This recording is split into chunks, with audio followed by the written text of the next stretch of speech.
2009-та продажбата на автомобили во САД беше најниска во последните 26 години, но 2010-та ветува светлина на крајот на тунелот.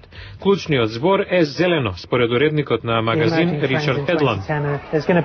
Ќе продолжи трендот за еколошки автомобили, фокусот е на изминати километри по литар гориво и помало испуштање на јаглерод диоксид. Тоа доминира на сеемите.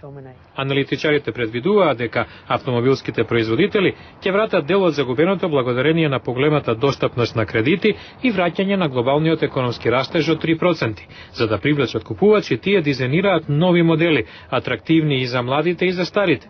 За помладите, Toyota Hi-CT е инспирирана од популарните јапонски цртани филмови. Оние со подлабок джеб ќе може да изберат хибридни верзии на луксузни марки како Lexus, BMW или Mercedes. На оние што поради рецесијата пак размислуваат два пати пред да посегнат во джебот, им се нудат посветли бои. Мојата најомилена боја на моделот 2011 Fiesta е така наречената стиснат зелен лимон. И најновата технологија се користи како мамец.